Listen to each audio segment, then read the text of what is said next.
เวลาฮัลโหล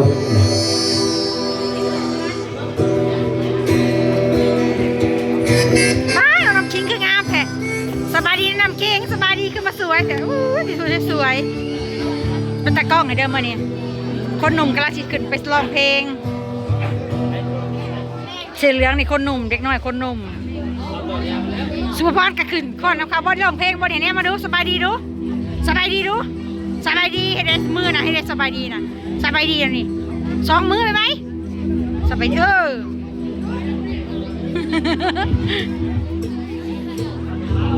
น้ำคิงก็จะขึ้นร้องเพลงวันคล้ายวันเกิดเนาะคริสต์มาสวันเกิดของพระเยซูพี่น้องแต่ละโบสถ์จัดไว้จัดซ่าเนาะต่างกันคือโบสถ์สกึมกับจัดก่อน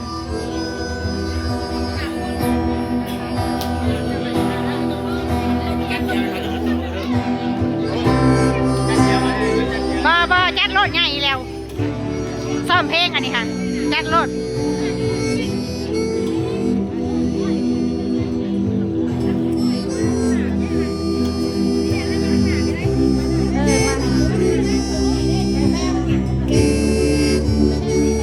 ถึงแล้วพอแล้วได้แล้วโอเคแล้วโอเคสำเร็จโอเคเลยได้แล้วสำเร็จ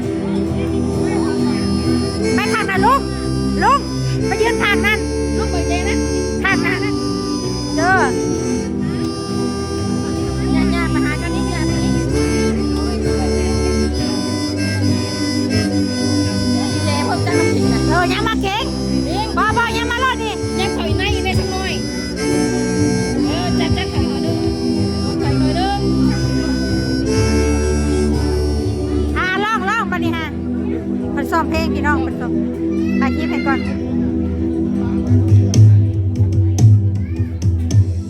นักสุภพรกับเขาบ่ไปยังบ่ถ่ายรถถ่ายขังนะถ่ายรถถ่ายตอนนี้แหละ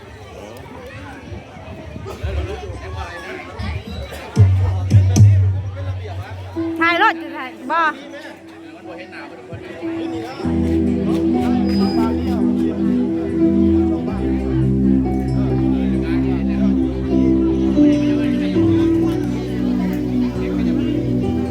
บริสบายดีพี่น้องสบายดีพี่น้องทุกคนเด้อมัน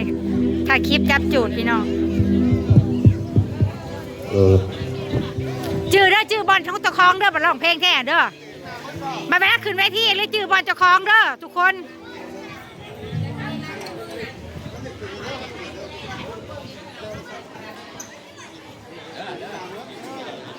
แนมกล้องพ่อแนมกล้อ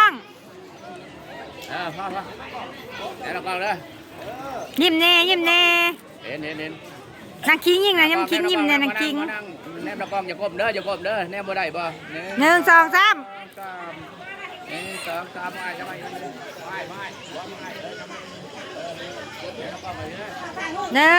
3โอเคเอาร้องบัดนี้ฮะเอาเลยซ้อมร้องเพลงบัดนี้กำลังให้คนหนุ่มซ้อมร้องเพลงพี่น้องอันนี้อวยหนามากหนาเจ๊จะคล้องกล่องแน่บรรยากาศคนหลายสบายดีพี่น้องทุกคน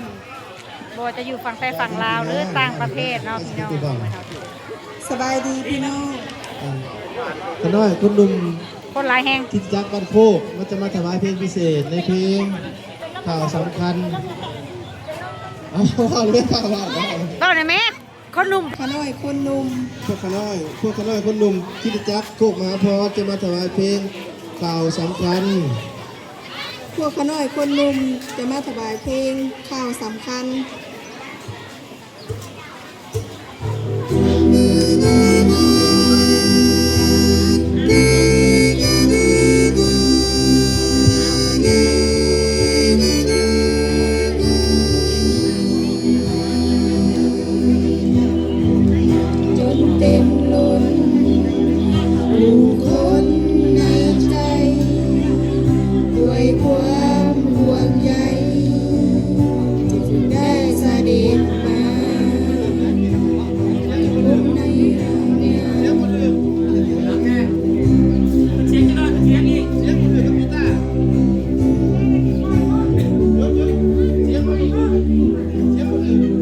ดังๆเลยว่ะ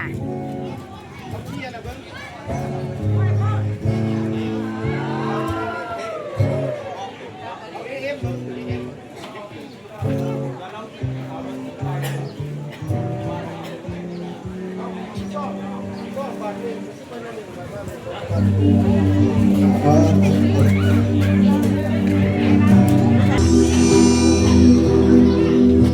ียบหักจนเต็มล้นผู้คนในใจ ด้วยความห่วงใย ห้องดังๆรถเสียงจำบ่ค่อยได้ยินจะก็ห้องดัง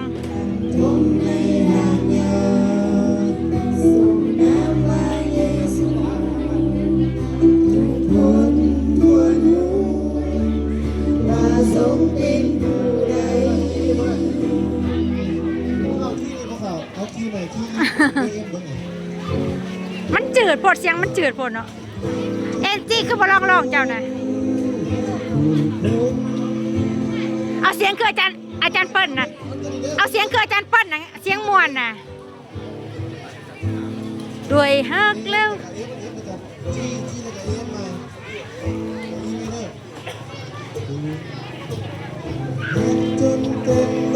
ร้องได้บ่น้ำคิงคนในใจด้วยความหวังใยจึงได้เสด็จมาบัดชมในห้างยาส่งนามว่าเยซูทุกคนควรทรงเป็นผู้ใดนี่คือข่าวสำคัญที่สุดในหัวใจเพราะผู้ไทยได้มาอยู่กับเราเปลี่ยนความเศร้ามืดมนได้เห็นแสงสว่างแห่งความรักพระคุณและเมตตา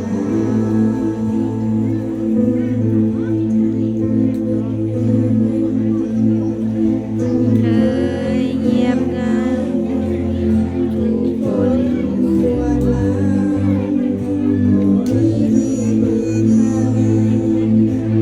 วันเลิกกาแสผ่านกายความฝันบุญสุขสันต์เสด็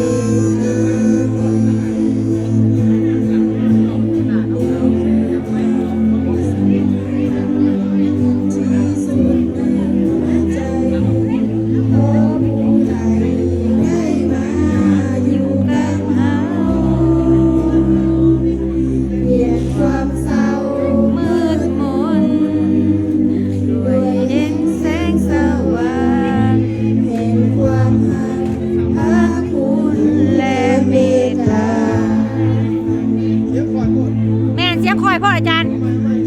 เสียงคอยอันน่ะไม่เอาเสียงใกล้ๆปากเนี่ยมันใกล้ปากโคตรไม่เอาใกล้ๆปากเนี่ยไม่ค่ะใกล้โพดเออ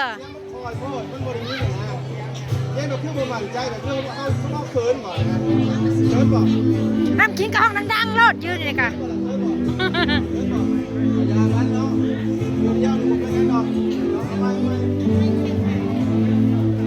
ซ้อมเพลงคริสต์มาสคนหนุ่มเด็กน้อย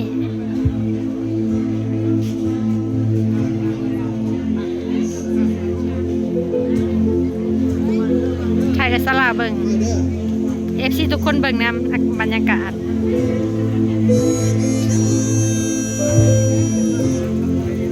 เอาดังๆเด้อปะนี่เด้อ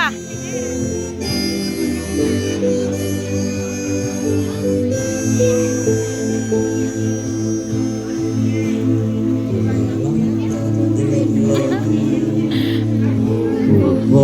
นในใจด้วยความห่วงใยจึงได้เสด็จมาบรรทมในลานยา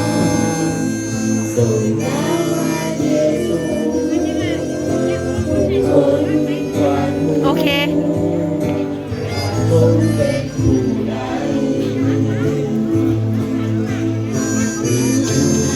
สำคัญ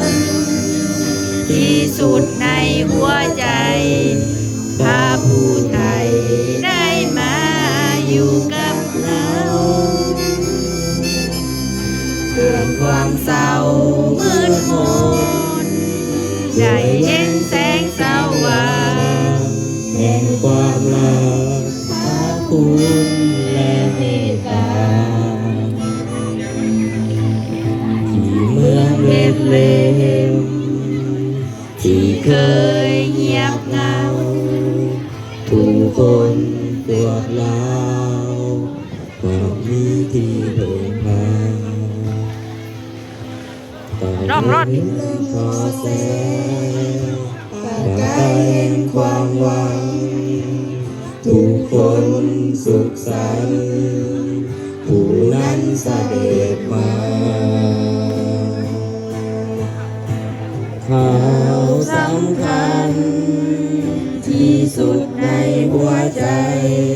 เพราะผู้ไทยได้มาอยู่กับเราเปลี่ยนความเศร้ามืดมนด้วยแรงแสงสว่างแห่งความรักพระคุณและเมตตาในความรักพระคุณและเมตตา โอ้ยนั่งลุงอย่าหัวนั่งลุงเฮ้ยโอ้ยฝุ่นเฮ้ยพร้อมกันจากดีเน้องเงินไหล